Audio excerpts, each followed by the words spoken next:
اللہ کا وجود اور شر کا مقدر کیا جانا۔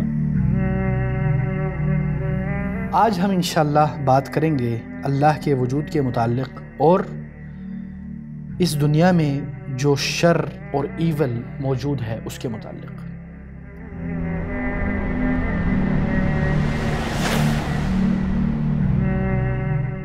الحمدللہ رب العالمین والصلاة والسلام علی النبی الامین، اما بعد۔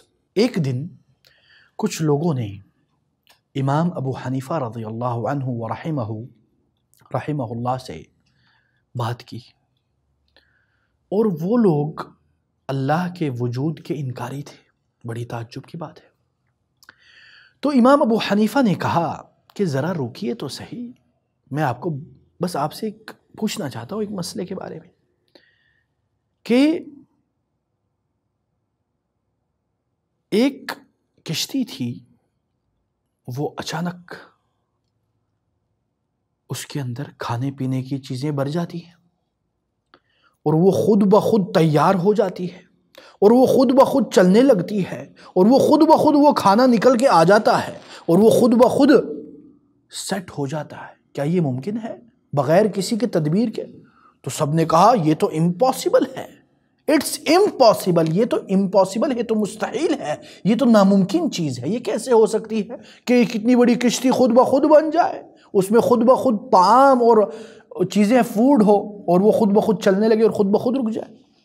تو انہوں نے کہا اگر یہ ناممکن ہے تو یہ جو دنیا ہے اتنی بڑی، یہ جو یونیورس ہے اتنی وسیع، یہ جو آسمان ہے، یہ جو زمین ہے، یہ جو پہاڑ ہے، یہ جو درخت ہے، یہ جو شجر اور حجر اور حیوان ہے، یہ سب ایسے کیسے بن سکتے ہیں؟ تو سب سے پہلی جو دلیل ہے اللہ کے وجود کی، وہ ہے شریعت کے دلائل۔ دیکھیں اللہ تعالیٰ نے جتنے قرآن، احادیث، اسی طرح اللہ تعالیٰ نے جو مختلف کتب اور اسی طرح مختلف دلائل جو ہیں اللہ کے، وہ سارے اللہ کے وجود کی دلیل ہے۔ اور اسی طرح ان دلائل میں، ان قرآن میں بھی اللہ تعالیٰ نے یعنی اپنے وجود کی دلائل پیش کی ہے۔ اور دوسری جو دلیل ہے وہ دلیل فطرت ہے، فطرت کی دلیل۔ دیکھیں سب سے پہلی بات یہ ہے کہ ہر انسان کے اندر فطرت کے دو طریقے ہیں دلائل کے، انسان کے اندر یہ موجود ہے، حالانکہ کسی نے پڑھایا نہیں، کسی نے سکھایا نہیں۔ حالانکہ آج کل کے جدید یعنی ایک ریسرچ کے مطابق کچھ بچوں کو ایسا چھوڑا گیا، لیکن ان کے دل میں یہ موجود تھا کہ اس دنیا کا کوئی خالق ہے۔ تو کیا یہ کسی نے ڈالا؟ نہیں، یہ موجود ہے، یہ فطرت ہے انسان کے اندر، یہ بھی اللہ کے وجود کی دلیل ہے۔ اور اسی طرح انسان کے اندر ایک حاجت ہے، ایک درد ہے کسی خالق، کسی سپریم کے ہونے کی۔ جب بھی وہ کسی تکلیف سے گزرتا ہے، کسی حاجت کی اس کی ضرورت ہوتی ہے، تو اس کے دل، اس کا سوچ، اس کی فکر، حتیٰ کہ ملحدین کا، وہ اللہ کی طرف چلے جاتا ہے، حتیٰ کہ مشرکین کا، جیسے کہ اللہ تعالیٰ فرماتے ہیں فَإِذَا رَكِبُوا فِي الْفُلْكِ دَعَوُا اللَّهَ مُخْلِصِينَ لَهُ الدِّينَ فَلَمَّا نَجَّاهُمْ إِلَى الْبَرِّ إِذَا هُمْ يُشْرِكُونَ۔ حتیٰ کہ مشرک بھی جو اللہ کے ساتھ شریک ٹھہراتے ہیں، جب وہ کشتی میں جب موجوں سے ٹکراتے ہیں تو وہ لڑکھڑا جاتے ہیں اور اللہ کو یاد کرتے ہیں، لیکن جب اللہ ان کو نجات دیتا ہے تو وہ پھر شرک کرنے لگ جاتے ہیں۔ اور اسی طرح ہم آپ کو اللہ کے وجود کے عقلی دلائل، سب سے پہلی بات دیکھیں، یہ جو کون ہے، یہ جو یونیورس ہے، یہ جو دنیا ہے، اس میں جو لوگ ہیں، جو مخلوقات ہیں، کیا وہ اچانک ٹپک پڑے؟ نہیں۔ کیا وہ اچانک آگے اس طرح صدفہ، کانسیڈنس جیسے بولتے؟ نہیں، اس کو باقاعدہ بنایا گیا ہے۔ تو اس کی ایک دلیل ہے فَلِكُلِّ حَادِثٍ لَا بُدَّ لَهُ مِن مُحْدِثٍ۔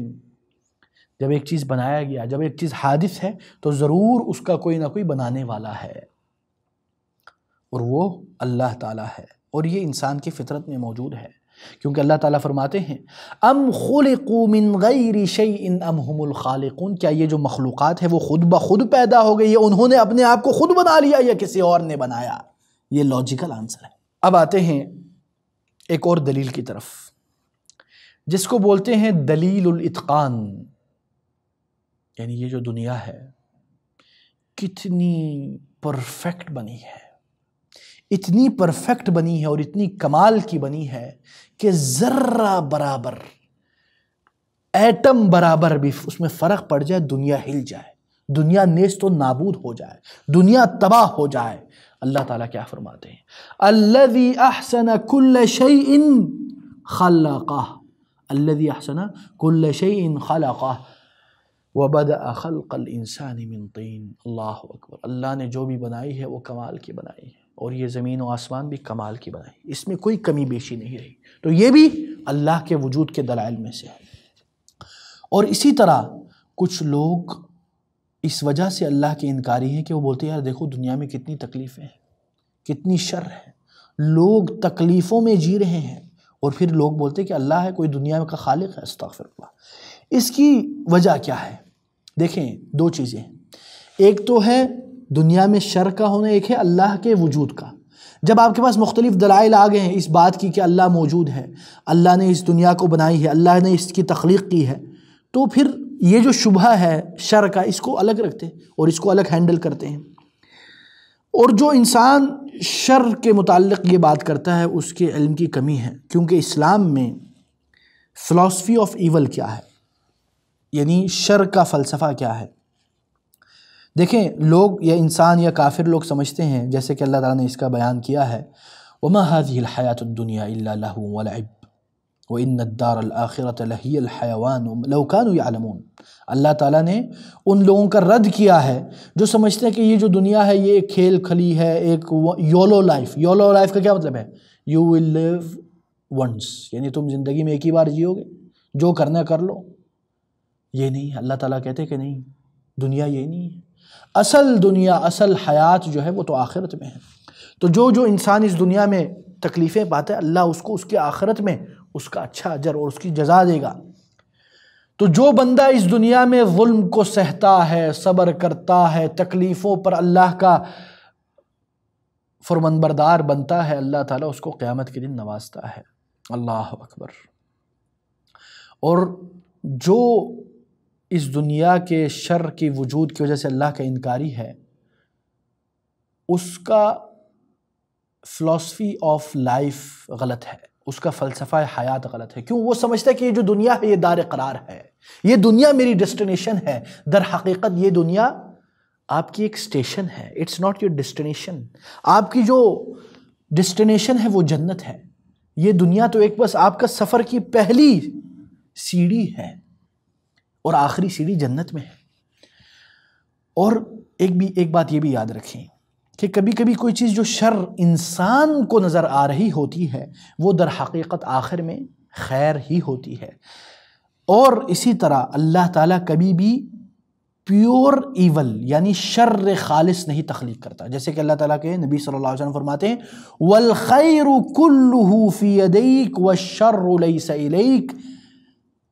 ہر خیر تیرے ہاتھ میں ہے اور شر کی نسبت تیری طرف نہیں ہے۔ تو شر میں بھی کبھی کبھی خیر ہوتی ہے، چاہے ہمیں نظر نہ آئے۔ بیماری کے بعد انسان کا جو